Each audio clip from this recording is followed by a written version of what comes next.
మనస్సు అంటే ఒక్కటే. మనస్సు అంటే ఏదైనా జరుగుతుందో అనుభవించడం మనస్సు.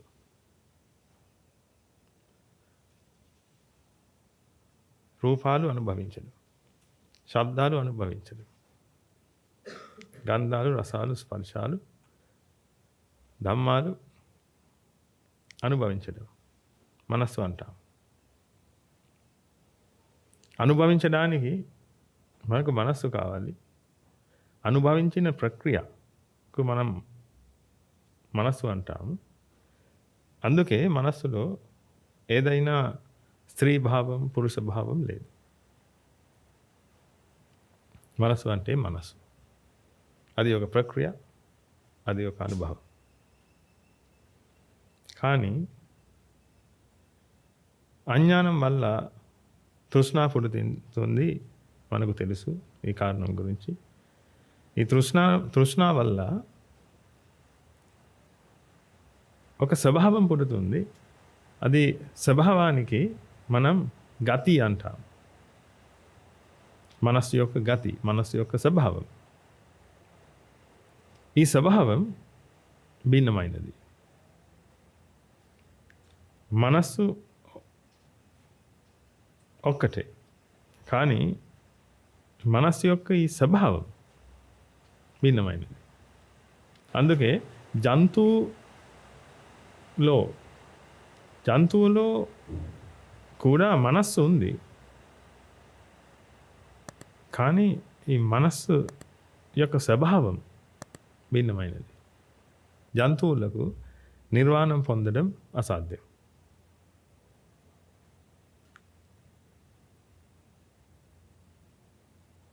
కారణం మనస్సు కాదు, కారణం మనస్సు యొక్క అది స్వభావం. మనం బుద్ధ భగవానుడు గతి అంటాడు. మనస్సు యొక్క గతి, మనస్సు యొక్క స్వభావం. స్త్రీ అంటే మనస్సు యొక్క స్వభావం, మనస్సు కాదు. పురుష అంటే మనస్సు యొక్క స్వభావం. అర్హంతుడు అంటే మనస్సు యొక్క స్వభావం. బుద్ధ భగవానుడు అంటే మనస్సు యొక్క స్వభావం. లేదంటే బుద్ధ భగవానుడు యొక్క మనస్సు, మీ మనస్సు, నా మనస్సు, జంతువు యొక్క మనస్సు ఇది సమానం. ఎందుకంటే అది ఒక అనుభవం.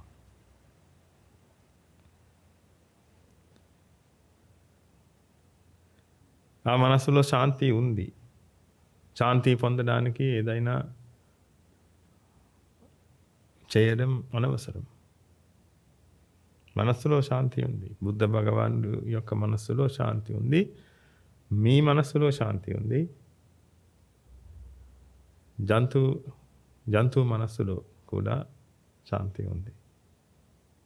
కానీ అజ్ఞానం వల్ల బాధ పుడుతుంది.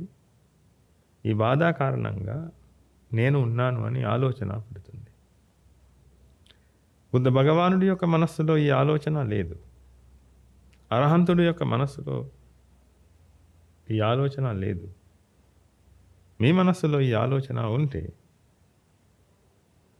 మీరు బాధపడుతున్నారు, దుఃఖం పడుతున్నారు.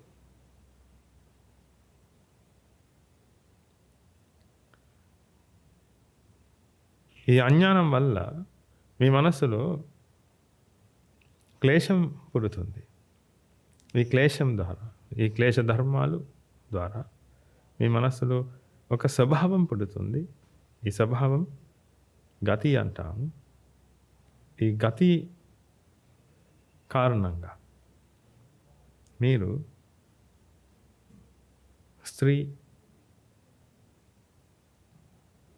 ఒక స్త్రీ అంటాము, మీరు ఒక పురుషుడు అంటాము.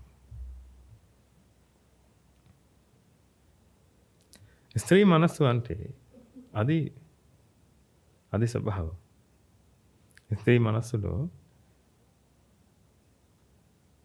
దగ్గర తీసుకోవడానికి చాలా కోరికలు ఉంది. స్త్రీ మనస్సులో నాకు అది కావాలి, నాకు యాజమాన్యం కావాలి ఆ వస్తు మీద వగేరా. మనస్సులో ఈ కోరిక పుడుతుంది. ఈ కోరిక పురుషుడు కంటే ఎక్కువ ఉంది స్త్రీ మనస్సులో.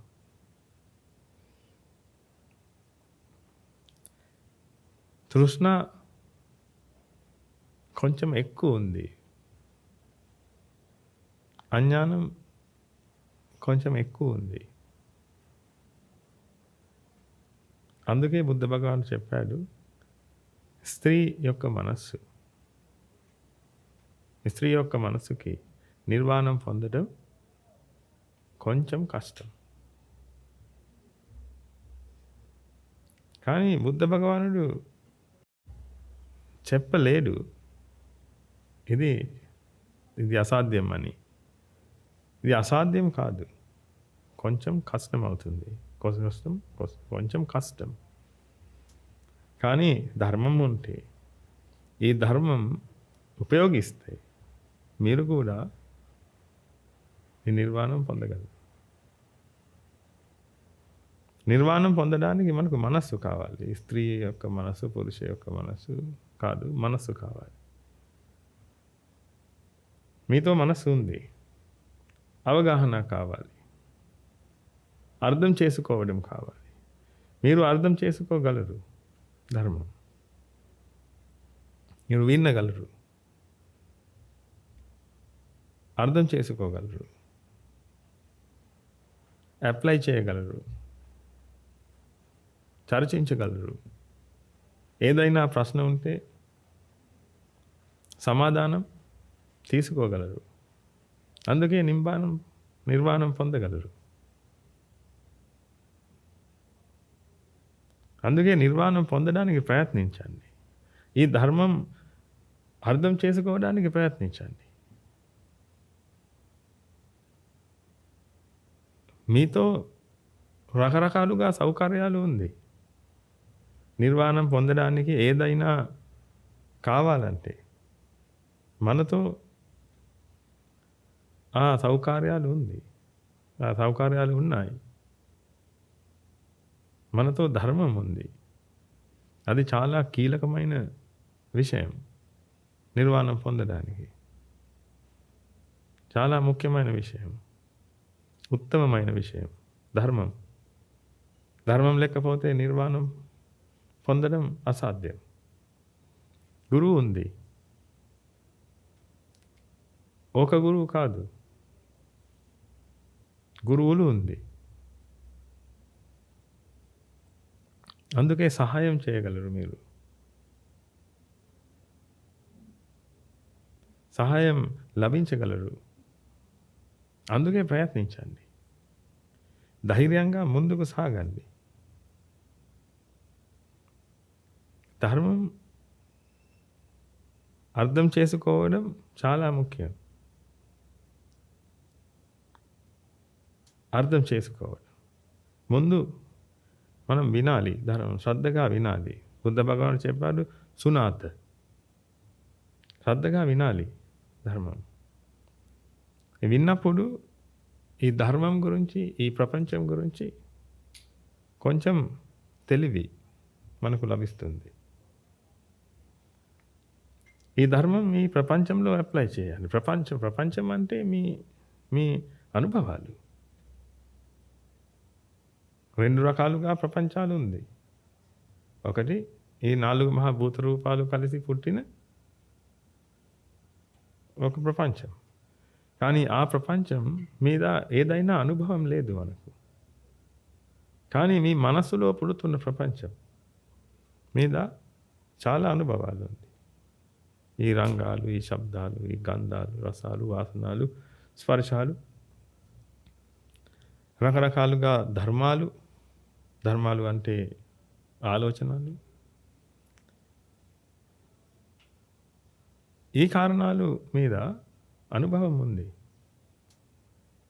ఈ అనుభవంలో ఈ ధర్మం అప్లై చేయాలి. ఈ అనుభవం మీ ప్రపంచం. కానీ అది ఒక ప్రపంచం కాదు. అది ఒక పంచం. రూప, వేదన, సంజ్ఞ, సంకార, విజ్ఞానం.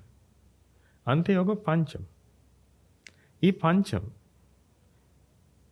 అజ్ఞానం మరియు తృష్ణ వల్ల ప్రపంచం అవుతుంది.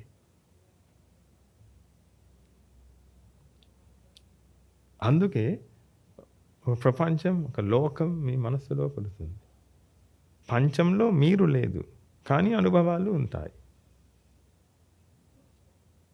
ప్రపంచంలో మీరు ఉంది, మీరు ఉన్నారు. పంచంలో మీరు లేదు, మీరు లేరు. పంచం మాత్రమే ఉంటాయి. మీరు లేరు, నేను లేను, అతడు లేడు. ఏదైనా వ్యక్తి, ఏదైనా జంతు లేరు.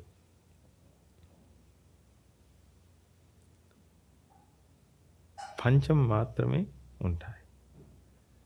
కానీ అజ్ఞానం మరియు తృష్ణ వల్ల ఈ పంచం ప్రపంచం అవుతుంది. తర్వాత ఈ ప్రపంచంలో మీరు ఉన్నారు, నేను ఉన్నాను. మీ ప్రపంచంలో, మీ ప్రపంచంలో నేను ఉన్నాను, అతడు ఉన్నాడు, జంతువు ఉంది, రకరకాలుగా జీవజంతువులు మీ ప్రపంచంలో ఉంది. కానీ